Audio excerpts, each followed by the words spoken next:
right.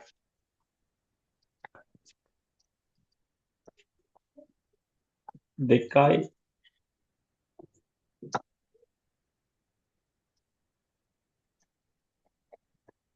මෙතන B 8යි 1යි 6යි 2යි 3යි 4යි 5යි 1යි 8යි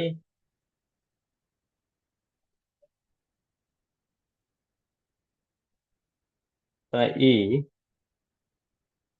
2යි 6යි 5යි 1යි 7යි right ඔන්න ඔහොම තමයි තියෙන්නේ හරි හරි මේක ඉතාම සිම්පල් දෙයක් කියන්න ළමයි මේක හැම පේලියකම එකේ ඉඳන් 8 දක්වා දෙන්න ඕනේ මේ උදාහරණයක් ගන්නකො මේ පේ උඩම පේලිය ගත්තොත් 1 2 3 4 5 6 7 8 දැන් එකේ ඉඳන් 8 දක්වා තියනවලු ඒ වගේම හැම පැත්තටම මෙහෙමයි මේ පැත්තට 8ක් තියෙනවා මේ පැත්තට 8ක් තියෙනවා එකේ ඉඳන් 8ක් තියෙනවා ඒ විදිහට ඔක්කොම එකේ ඉඳන් 8ක් තියෙනවා ඒ විදිහ ඒ වගේම අපි කියනවා හැම එකේම හැම පේජ් එකම හා තීරයකම එකම ඉලක්කම දෙපාරක් බෑ කියන්නේ උදාහරණයක් ගත්තොත් මෙතන 6 තියෙනවා නම් මේ පේලිය ආයේ වෙන කොහෙවත් 6 තියෙන්න බෑ.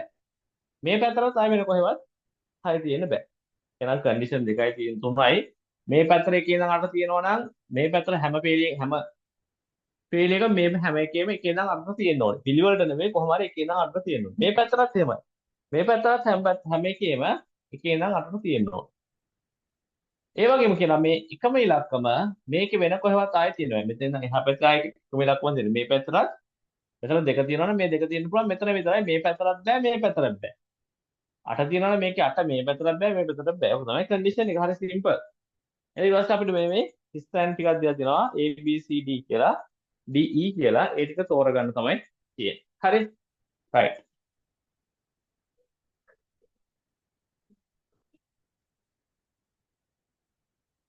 right. අපි එහෙනම් බලමු මේක කොහොමද ස්ථිර වෙන්නේ කියලා. right.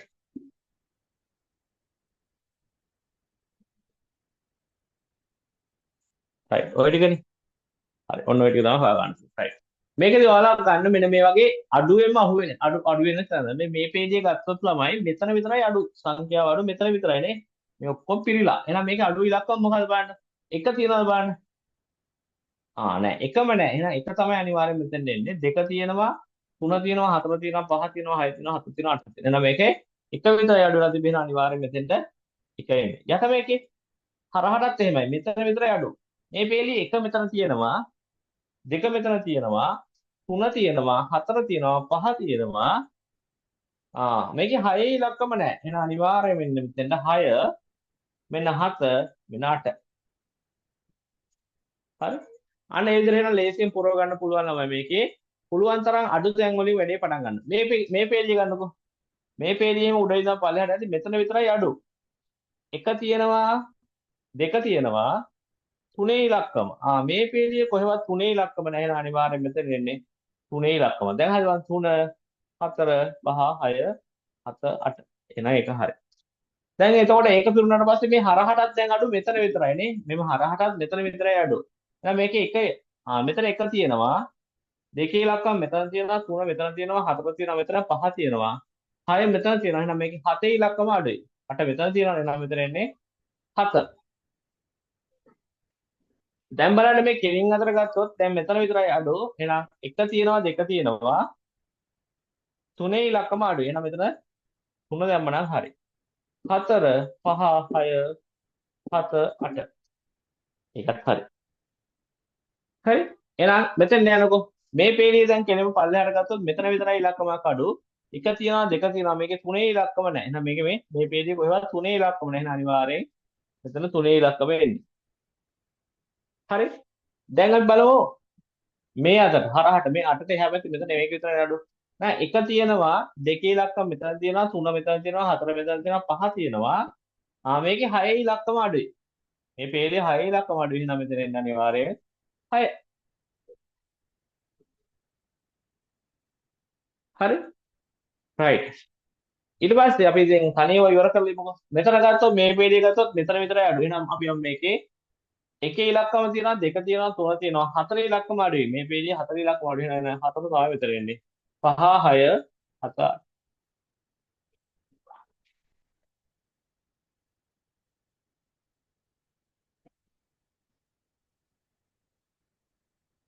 right දැන් අපිට මේ වගේ මේ පේජේ දෙකක් අඩුයි. එහෙම කියලා හිර වෙන්නේ නැහැ අපි. අපි ගමු මෙතෙන්ට වෙන්න පුළුවන් ඉලක්ක මොනවද? එක වෙන්න පුළුවන්ද බෑ. එක මෙතන තියෙනවා. දෙක දෙක මෙතන තියෙනවා. දෙක වෙන්න බෑ. තුන තුන පේලිය මෙතන තියෙනවා. තුන වෙන්න බෑ. හතර හතර මෙතන තියෙනවා. හතර වෙන්න බෑ. පහ මේ පේලියේ කොහෙවත් පහ නැහැ. මේ පැත්තට කොහෙවත් පහයි ඉලක්කම නැහැ. එහෙනම් මේක පහ වෙන්න chance එකක් තියෙනවා. අපි තාම දන්නේ නැහැ. හැබැයි පහ වෙන්න chance එකක් තියෙනවා. 6 අතන තියෙනවා. 6 වෙන්න බෑ. 7 මෙතන තියෙනවා. 7 වෙන්න බෑ. 8 මේ පේලිය නම් කොහෙවත් 8 වෙන්න 8 ඉලක්කමක් නැහැ නේ. මේ පේලිය කොහෙවත් 8 ඉලක්කමක් නැහැ. හැබැයි අපි දන්නවා මෙතන 8 එනවා නම් මේ පැත්තෙත් 8 තියෙන්න බෑ. මේ හැබැයි මේ පැත්තට බලද්දි මෙන්න මෙතන 8 තියෙනවා. එහෙනම් මෙතන 8 එන්න බෑනේ. එහෙනම් මෙතන අනිවාර්යයෙන්ම 5 තමයි. ඇයි? මේ පේලිය අඩු 1 5යි 8යි විතර. මේ පේලියට ගත්තොත් 5යි 8යි තමයි අඩු. හැබැයි මෙතන 8 තියෙනවා කියන්නේ මෙතන ආය 8 එන්න බෑ. එහෙනම් මෙතන 8 එන්නේ නැහැ. අනිවාර්යයෙන් මෙතන 5 විතරයි එන්නේ. එහෙනම් මේ පේලිය අඩු සංඛ්‍යා දෙකක් තිබ්බා 5යි 8යි. එහෙනම් 5 මෙතෙන් දෙනවා නම් අනිවාර්යයෙන්ම 8 එන්නේ මෙතෙන්. හරිනේ. මෙතන අඩු 8 විතර මේ පැත්තට කොහෙවත් 8 නැහැ. මේ පැත්තටත් නැහැ. එහෙනම් ඒක හරි. දැන් මේ පේලියෙත් එකයි අඩුනේ. මෙතන විතර. එහෙනම් 1 තියෙනවා 2 තියෙනවා. මේ පේලියේ 3 ඉලක්කම නැහැ. එහෙනම් අනිවාර්යෙන් එන්නේ 3. 4 5 6 7 8. එහෙනම් හරි. right. අපි මේ විදිහට බලමු මෙතන එන්න පුළුවන් සංඛ්‍යාව. 1 1 මෙතන තියෙනවා 1 වෙන්න බෑ 2 මේ පේලිය නම් කොහෙවත් 2 ඉලක්කම නැහැ. මේ පැත්තටත් 2 ඉලක්කම නැහැ. එහෙනම් මේක 2 වෙන්න chance එකක් තියෙනවා. 3 3 වෙන්න බෑ 3 මෙතන 4 4 වෙන්න බෑ 4 අතන 5 5 වෙන්න බෑ 5 මෙතන 6 6 වෙන්න බෑ 6 මෙතන 7 මේ පේලියේ කොහෙවත් නම් 7 නැහැ. මේ පේලියේ වෙන කොහෙවත් 7 නැහැ. මේ පේලියේ මෙහෙන් පල්ලෙහාට බලද්දි මෙන්න මෙතන 7 තියෙනවා. එහෙනම් 7 වෙන්න බෑ. 8 8 වෙන්න බෑ කොහොමද 8 මෙතන. එහෙනම් මෙයා වෙන්න පුළුවන් එකම එක ඉලක්කමයි 2 විතරයි.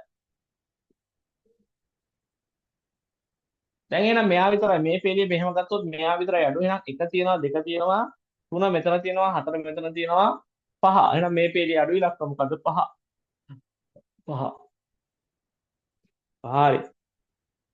එහෙනම් මේ උඩ පේලිය හරහාට දැන් අඩු 1යි 1 තියෙනවා 2 තියෙනවා 3 ඉලක්කම මෙතන තියෙනවා 4 නැහැ. එහෙනම් මේ පේලියේ අඩු මොකද්ද සංඛ්‍යාව 4. දැන් මේකේ අඩු මේ කෙනින් අතර ගත්තොත් මෙයා විතරයි. එහෙනම් 1 1 මෙතන තියෙනවා 2 මෙතන තියෙනවා 3 මෙතන 4 මෙතන 5 මෙතන 6 මෙතන 7 ඉලක්කම අඩුයි. මේ පේලිය අඩු ඉලක්කම 7. එහෙනම් ඔන්න ඔහොම තමයි මේකේ විසඳෙන්නේ. හරි. එහෙනම් ඒක සමානයි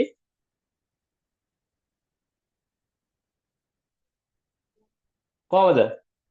3 2 5 හරි. අපිට කියනවා ඒහි ඒ ලෙස හඳුන්වන ප්‍රදේශයේ පිරවිය හැකි මොකද? දැන් ඒහි කියලා අපිට උත්තර දීලා තියෙන්නේ මේ අතරනේ. උත්තර දීලා තියෙන්නේ මේ අතර. එන්න ඕනේ මේ අතට. දැන් උත්තරේ අපි හොයාගෙන තියෙන්නේ මේ අතට. එහෙනම් මතක තියාගන්න මේක අපි කරක ගන්න ඕනේ. කරක ගද්දී වරද්දන්න නැතුව කරක ගන්න. මම මේ අත කරකන්න මේ අතේ මගේ මේ දබර මහපට කියලා තියෙන තුන කෙලින් මේ කොහොමද මේ මුල්ලට එන්නේ දෙකනේ. එහෙනම් මේ කැරකුණත් මේ මුල්ලට එන්න ඕනේ දෙක. ඒක පැහැදිලිනේ. එහෙනම් මේක දැන් මෙහෙම කරක ගන්න ඕනේ. එහෙනම් බලන්න මගේ මේ මහපට ඇඟිල්ලට කෙලින් තියෙන තුන මේ දබර ඇඟිල්ල කෙලින් තියෙන පහ. එහෙනම් මම මේක තමයි කොහොම කරක ගන්නේ. ඔහොමනේ කරකෙන්නේ. ඔය අතර එන්න ඕනේ. ඔන්න ඔය අතර එන්න ඕනේ. එහෙනම් මොකද වෙන්නේ? මේ උඩ තියෙන පහ තමයි කරකිලා මේ දබරගිල්ල කෙලින් තියෙන පහනේ. එහෙනම් ඒක තමයි කරකිලා මෙතෙන්ද යන. එහෙනම් මෙතෙන්ද පහ එන්න ඕනේ. මෙතෙන්ද කීයද? මෙහා පැත්තේ තිබ්බ 3 එන්න. එහෙනම් ඔන්න ඔහොම තියෙන උත්තරය තමයි උත්තරේ හරියන්නේ. එහෙනම් ඒ කියන්නේ ඔහොම උත්තරයක්. උත්තරේ එහෙනම් කීයද? 2. එහෙනම් 16ට උත්තරේ 2.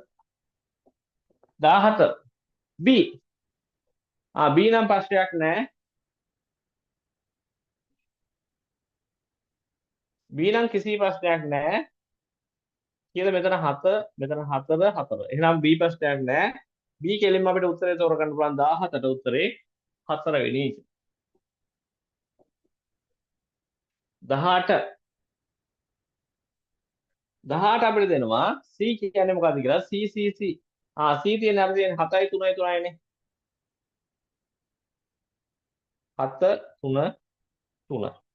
මේක නම් ළමයි දෙපැත්ත මේ හත දෙපැත්තේ තුනට තියෙන එහෙනම් මේක කරකුවා කියලා කිසි ලේසි අපිට කොහොමද මේ මුල්ලට එන්නේ හතනේ දෙපැත්ත දෙක කොහොමද තුන තියෙන එහෙනම් මේ කොහොම කරකුවත් දෙපැත්ත තුන තුන තමයි එහෙනම් මෙහෙම තියෙන එක මෙහෙම කරකන එක කොහොමවත් ප්‍රශ්න නැහැ දෙපැත්තේ තුන තුන තියෙන එහෙනම් මේ උඩ තියෙන එක තමයි මෙතන එන්නේ කොහොම ප්‍රශ්නයක් ආවත් ප්‍රශ්නයක් නැහැ එහෙනම් C කියන එක ඔන්න ඔහම ලේසියෙන්ම අපිට එනවා හරි මොකද හත දෙපැත්තේ තුන තමයි එන්න ඕනේ තුනේව දෙක නෙමෙයි හත දෙපැත්තේ තුනේව දෙක එහෙනම් C ට උත්තරය අදාළ 10 18 2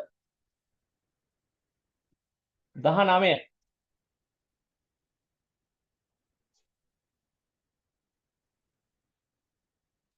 හරි 19 කියන්නේ D D කොහොමද තියෙන්නේ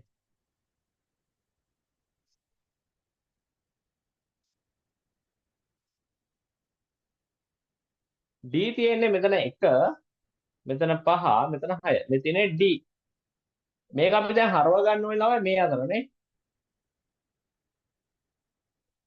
එහෙනම් මම මොකද කරන්නේ අරකම තමයි හරි දැන් මම මෙහෙම ගන්නවා මගේ මේ දබර ගිල්ල තියෙන 6 පැත්තට එහෙනම් මම මොකද කරන්නේ කරකනවා ඕන් ඈ දබර ගිල්ල තිබ්බේ 6ට මහපඩ ගිල්ල තිබ්බේ 1 එහෙනම් මේක කරකුණාම මේ අතර කරකෙන්න ඕනේ එහෙනම් මේ දබර ගිල්ල උඩට යනවා එහෙනම් මේ 6 තිබ්බේ කොහොම කරකිලා උඩට යනවා එහෙනම් 6 මෙතෙන්ට යනවා 5 මෙතන 1 මෙතන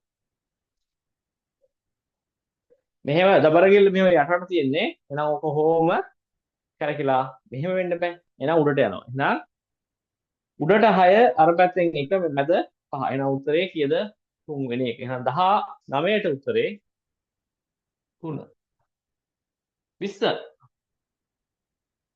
20 මම මෙතන ගන්නවා 20 කියන්නේ ඊනේ මෙතන 8 මෙතන 6 මෙතන 3 දැන් මෙයාවත් හරව ගන්න ඕනේ මේ පැත්තට කොහොම මැදට එන්නේ 8 නේ ඒක වෙනස් වෙන්නේ නැහැ 8 එහෙනම් මේකෙත් මම ගන්න මෙහෙම මේ දබර ගිල්ලට ගන්නම් 6 මේ දබර ගිල්ලට 6 ගත්තොත් මෙහෙට 3 එහෙනම් මේක කරකලා මෙහෙම යනවා එහෙනම් මේ උඩ තියෙන 6 කරකලා අර පැත්තට යනවා එහෙනම් 6 එනවා මෙතෙන්ද මේ පැත්තේ තියෙන 3 උඩට යනවා එහෙනම් ඔහොම උත්තරයක් තියෙන 20 පළවෙනි උත්තරේ 20 පළවෙනි උත්තරේ හරි එහෙනම් ඔන්නෝම තමයි ළමයි උත්තර ටික එන්නේ මෙහෙම කැරකිලා આવොත් ඔයාලා වරද්ද ගන්න නැතුව කරක ගන්න පුරුදු වෙන්න ඔයාලට අත තියලා භාවිතා කළොම කරකලා බලන්න පුළුවන් මේක කොහොමද කරගෙන්නේ කියලා මම කරා වගේ රයිට් රයිට් හරි අපි ඊළඟ ප්‍රශ්නෙට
රයිට් රයිට් අංක 21 සිට 25 එක් ප්‍රශ්න එක්තරා පාසලක පැවති සරඹ සංදර්ශනය සඳහා A B C D E F හා G යන නැමැති ළමුන් පිට්ටනියක සමාන පරතර ඇතුව පේලියකට සිටගෙන ඇති ආකාරය සම්බන්ධයෙනි. මෙහිදී එක ළඟ ළමුන් A B C D E F G මෙතන ඉන්නවා 7 දෙනෙක්. එක ළඟ ගැහැණු ළමුන් දෙදෙනෙකු හෝ පිරිමි ළමුන් දෙදෙනෙකු සිටගෙන නොමැත. හරි 7 දෙනෙක් ඉන්නවනේ. අපි ගමු මෙහෙම 1යි 2යි 3යි 4යි 5යි 6යි 7යි. එක ළඟ ගෑනු ළමයි දෙන්නෙකු එක ළඟ පිරිමි ළමයි දෙන්නෙකුයි නැහැ කියන එකේ තේරුම උදාහරණයක් ගමු. අපි තුමු නිකන් මම නම් කරන්නේ මෙයා පිරිමි ළමයි කියලා හිතමුකෝ. එහෙනම් එක ළඟ පිරිමි ළමයි දෙන්නෙක් නැත්තම් මෙයා ගෑනු ළමයි. මම මෙතන කොටුවක් අරින්න. මෙයා ගෑනු ළමයි. එක ළඟ ගෑනු ළමයි දෙන්නෙක් නැත්තම් ආයෙ මෙයා පිරිමි ළමයි. දැන් ආයෙ මෙයා ගෑනු ළමයි. එක ළඟ ගෑනු දෙන්නෙක් බෑ. එහෙනම් ආයෙ මෙයා පිරිමි ළමයි. දැන් මෙයා ආයෙ ගෑනු ළමයි. ආයෙ පිරිමි ළමයි. ඔන්න ඔය විදිහට තමයි ඉන්නේ. කවුද ගෑනු කවුද පිරිමි කියලා මම දන්නේ නැහැ. එහෙනම් මේකේ රවුම් ආව 4ක්, කොටු ආව 3ක්. ඔය වගේ එකක් වෙන්නේ. මම එක වර්ගයකින් 4 දෙනෙක් ඉන්නවා, එක වර්ගයකින් 3 දෙනෙක් ඉන්නවා. අනිවාර්යෙන්ම මෙයාලා එක්කෙනෙක් කර එක්කෙනෙක් තමයි ඉන්නේ. එහෙනම් මනස තියාගන්න එක ළඟ ගෑනු ළමයි දෙන්නෙක් හා එක ළඟ පිරිමි ළමයි දෙන්නෙක් නැහැ කියන එකේ තේරුම මෙයා පිරිමි ළමයි නම් ආයෙ මෙතන පිරිමි ළමයි දාන්න බෑ. එහෙනම් මෙයා අනිවාර්යෙන් ගෑනු ළමයි. එක ළඟ ගෑනු ළමයි දෙන්නෙකුත් නැත්නම් ආයෙ මෙතන ගෑනු ළමයි දාන්න බෑ. මෙයා පිරිමි ළමයි. නම් මාරුවෙන් මාරුවට තමයි යන්නේ. රයිට්. අපි දන්නේ නැහැ කවුද ගාන කවුද වැරදි කියලා අපි දන්නේ නැහැ. රයිට්. ඊට පස්සේ අපිට කියනවා ජීවිත දුරින්ම සිටින්නේ ඊ නම් සිසු වියයි. ඊ කියන්නේ සිසු විය. අපි කියනවා ජීවිත දුරින්ම කොහොමද දුරින්ම ඉන්නේ කවුද? ඊ කියන සිසුවිය මං ගෑළමෙක් කියලා. හිටියනම් ගැහැණු. හරි? ජීවිත දුරින්ම ඉන්නේ ඊ කියන ගැහැණු ළමයාලු. ඊට පස්සේ කියනවා FK දකුණු පස සිටින ළමුන් ගණනින් භාගයක් වම් පසෙන් සිටි. මොකද FK දකුණු පැත්තේ ඉන්න ගානින් භාගයක් වම් පැත්තේ ඉන්නකොට FK දකුණු පසෙන් සිටින ළමුන් ගණනින් භාගයක් වම් හරයි. ඒ කියන්නේ මේ වගේ හරි. අපි හිතමු මේ F මෙතන ඉන්නවා කියලා දකුණු පැත්තේ ඉන්න ගාන මෙතන ඉන්න ගානින් භාගයක් මෙතන ඉන්නවලු. ඒ කියන්නේ මෙතන ළමයි 2යි x ප්‍රමාණයක් ඉන්නවා නම් මෙතන ඉන්නේ x ප්‍රමාණයක්. දැන් ළමයි ඔක්කොම 7 දෙනයි ඉන්නේ. 1යි 2යි 3යි 4යි 5යි 6යි 7යි. එහෙනම් මේ 7 දෙනාගෙන් එක්කෙනෙක් තමයි f. එහෙනම් මේ x සහ 2යි මේකෙන් භාගයක් විතරගෙන ඒ කියන්නේ මෙතන 2යි x ප්‍රමාණය ඒකෙන් භාගයක් මෙච්චර. එහෙනම් මේ ඔක්කොම ළමයි 7 දෙනා ඉන්නේ 7 දෙනාගෙන් f කියන එක්කෙනෙක් f ඇතෑරියට පස්සේ කී දෙනෙක් ඉතුරු වෙනවද? 6 දෙනෙක් ඉතුරු වෙනවනේ 6 දෙනෙක් ඉතුරු වෙනවා. එහෙනම් මේ ඉතුරු වෙච්ච 6 සමානයි මොකද්ද? මේ x ධන 2x. එහෙනම් ඔයාලට තේරෙනවද දැන් පොඩි දෙයක් 6 සමානයි මේ x ධන 2x. මේ දෙපැත්තේ ඉන්න කට්ටියනේ. f කියන්නේ එක්කෙනෙක් නිසා 7 දෙනාගෙන් එක්කෙනෙක් අඩු වෙනවා. මෙයා එක්කෙනෙක්නේ. එතකොට මේ ඉතුරු 6 සමානයි මේ පැත්තේ 2x ධන මේක x ධන. එහෙනම් 2x ධන x සමානයි 3x. 6 සමානයි 3x. එහෙනම් 3ෙන් කැපුවොත් x සමානයි 2යි. එහෙනම් අපි දන්නවා f ගේ දකුණු පැත්තෙන් දකුණ කියන්නේ මේ පැත්තේ දකුණු පැත්තෙන් 4 දෙනෙක් ඉන්නවා මෙතන මේ පැත්තෙන් එහෙනම් දෙන්නයි. එහෙනම් f කෙලින්ම අපි ගමු මේකේ දකුණ මේ පැත්ත කියලා. මේක දකුණ මේ පැත්ත කියලා ගත්තොත් මේක වම කියලා ගත්තොත් f ඉන්නේ කොහෙද? එහා පැත්තෙන් 4යි මෙහා පැත්තෙන් 2යි. මොකද කියන්නේ? f ගේ දකුණ පස්සේ යන ළමුන් ගණන් භාගයක් වම් පස්සෙන් සිට. එහෙනම් f ඉන්නේ කොතනද? හරිම සිම්පල් වැඩේ. 4ක් එහා පැත්තේ 2ක් මෙහා පැත්තේ කියන්නේ f මෙතන ඉන්නේ. ඊට පස්සේ අපිට කියනවා ඊනම් සිසුවියගේ දකුණු පසින් සිසුව කිසිවෙක් නැත. C නම් සිසුවියගේ දකුණු පසින් කිසිවෙක් නැත. අපි දෝ C කියලා මෙතන. මේ C ගේ දකුණු පැත්තෙන් C නම් සිසුවියගේ. එහෙනම් මෙයා ගැහැණු ළමයෙක්. ගැහැණු ළමයෙක්. මේ ගැහැණු දකුණු පැත්තෙන් දකුණු පැත්තේ මේ පැත්තට දකුණු පැත්තෙන් කවුරුත් නැහැ. මේ පැත්තේ කවුරුත් නැහැ. කවුරුත් නැහැ කියන එකේ තේරුණා මෙයා ඉන්නේ කොහෙද? අයිනෙමනේ. එහෙනම් C කියන එක ඉන්නේ මෙතන. ඇයි? දකුණු පැත්තෙන් කවුරුත් නැහැ කියන්නේ මෙයා ඉවරයි. මෙතනින් ඉවරයි නම් මම දැන් මේ අවසාන කෙනා නම් දකුණු පැත්තෙන් කවුරුත් නැහැ කියන්නේ එයා ඉන්නේ එහා පැත්තේ. එහෙනම් සීනාසිසියගේ දකුණු පැත්තෙන් කවුරුත් නැහැ කියන්නේ එහෙනම් එයා ඉන්නේ එහා පැත්තේ කොනේ. හරි? දකුණු පැත්තේ කවුරුත් නැහැ කියන්නේ මෙහා පැත්තේ ඉන්න පුළුවන් තව කට්ටිය. එහෙනම් දකුණු පැත්තේ කවුරුත් නැහැ කියන්නේ මෙතනින් කවුරුත් නැහැ ඉවරයි. හරි? සීනාසිසියගේ. එහෙනම් මෙයා ගැහැණු ළමයෙක් කියලා අපිට කියනවා. මෙයා ගැහැණු ළමයෙක් නම් ළමයා මෙයා පිරිමි ළමයෙක්. ආය මෙයා ගැහැණු ළමයෙක්. ආය මෙයා පිරිමි ළමයෙක්. මෙයා ගැහැණු ළමයෙක්.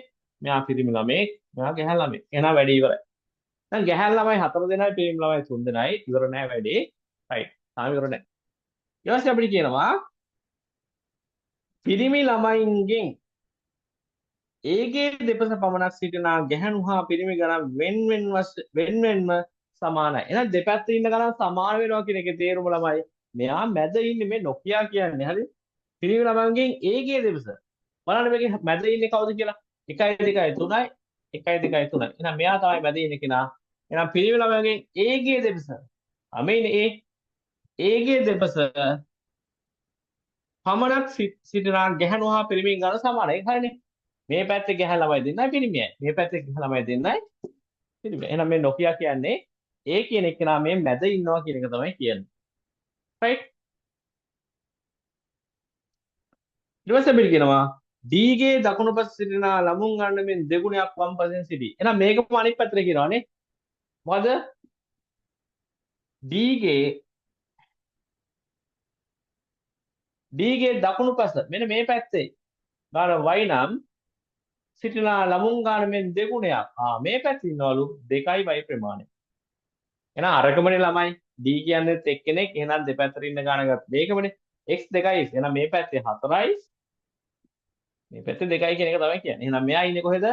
එහා පැත්තේ ඉඳන් දෙන්නෙක් ඇතරේ වාසේ මෙන්න 1යි 2ක් ඇතරේ මෙතන තමයි D ඉන්නේ. එහා පැත්තට දෙන්න මෙහා පැත්තට හදන්න. එහෙනම් D ඉන්නේ ඔතන. හරි.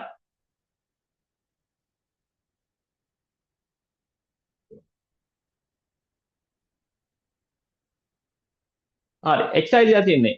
මේකේ දැන් අඩු කවුද අපිට මේක හිටියා A හිටියා B හිටියා C හිටියා D හිටියා E හිටියා F හිටියා G හිටියා. දැන් F ඉන්නවා අතන A ඉන්නවා අතන D ඉන්නවා අතන C ඉන්නවා අතන. එහෙනම් තව අඩු B සහ E. sorry B E G මෙන්න මේ කට්ටිය තමයි නැත්තේ. B E G අපිට කියනවා E කියන්නේ ගැහැණු ළමයෙක් කියලා. එහෙනම් E කියන්නේ ගැහැණු ළමයෙක් කියනවා. එහෙනම් මෙතන ළමයි ගැහැණු ළමයි G ට දුරින්ම ඉන්නේ. අපි තාම පාවිච්චි කරන්නේ නැත්තේ මෙන්න මේ தත්ත්වය. G ට දුරින්ම ඉන්නේ ගැහැණු ළමයෙක්. මේ sorry G ට දුරින්ම ඉන්නේ E කියන ගැහැණු ළමයා කියලා. එහෙනම් මෙතන ගැහැණු ළමයි 4 දෙනෙක් හිටියා. එක ළමයෙක් C, අනිත් ළමයා D, අනිත් ළමයා F. එහෙනම් අනිත් ළමයා තමයි මේ E කියන්නේ. එහෙනම් ඉතුරු වෙලා ඉන්න ගැහැණු ළමයා අනිවාර්යයෙන්ම මෙතන ඉන්න ගැහැණු ළමයා E. එහෙනම් G ට දුරින්ම ඉන්නේ E කියන ගැහැණු ළමයලු. G ට දුරින්ම ඉන්නේ E ලු. එහෙනම් G ට ඉන්න පුළුවන් තැන් දෙකක් තියෙනවා. එක්ක මෙතන, එක්ක මෙතන. G මෙතන හිටියොත් මොකද වෙන්නේ?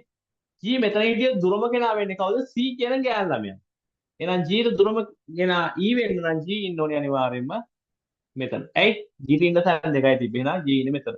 දැන් G ට දුරින්ම ඉන්න දැන් එහෙනම් E කියන ගැහැණු. මේක හරිනේ. G ට දුරින්ම. මෙයා තමයි දුරම කෙනා. හරි. එහෙනම් ඊත් දැම්මා ජීත් දැම්මා. එහෙනම් අඩු කෙනා කවුද මෙතන? B අඩුයිනේ. එහෙනම් B ඉන්නේ අනිවාර්යයෙන්ම. එහෙනම් වැඩේ ඉවරයි ළමයි. වැඩේ ඉවරයි. එහෙනම් අපි අහන ප්‍රශ්න වලට උත්තර දෙමු. 21. මේ සිට ගැහැණු ළමුන් හා පිරිමි ළමුන් ගන්න අනුපිළිවෙලෙන් පිළිවෙලෙන් කොහොමද? අපි දන්නවා ගැහැණු ළමයි 4යි පිරිමි ළමයි 3යි. එහෙනම් 4යි 3යි. හරි? ගැහැණු ළමයි 4යි. ගැහැණු ළමයි 4යි පිරිමි 3යි. එහෙනම් 4යි 3යි අනුපාත 4යි 3යි. එහෙනම් උත්තරේ 21ට 2. 22 D හා C අතර සිටිනා නිවැරදි අයෙකු වන්නේ කවුද? D එකයි C එකයි අතර ඉන්නේ කවුද? මෙන්න මේ G කියන එක කියලා. එහෙනම් උත්තරේ G. එහෙනම් උත්තරේ 22ට උත්තරේ 4. G කියන එක 4 වෙනවා. 23 B සම්බන්ධයෙන් නිවැරදි ප්‍රකාශය තෝරන්න. B. B කියන්නේ මෙන්න මේ පිරිමි ළමයා. B ට දුරින්ම සිටින්නේ D. වැරදි. B ට දුරින්ම සිටින්නේ C. ඒක වැරදි. B යනු ගැහැණු ළමයෙකි. වැරදි. B කියන්නේ පිරිමි ළමයෙක්. දෙවෙනි උත්තරේත් වැරදි. තුන්වෙනි එක B ගේ දෙපස E හා F සිටී. ඒක හරිනේ. B ගේ දෙපස මේ පැත්තෙන් ඉන්න මේ පැත්තෙන් F ඉන්න. එහෙනම් 23ට උත්තරේ තුන්වෙනි එක.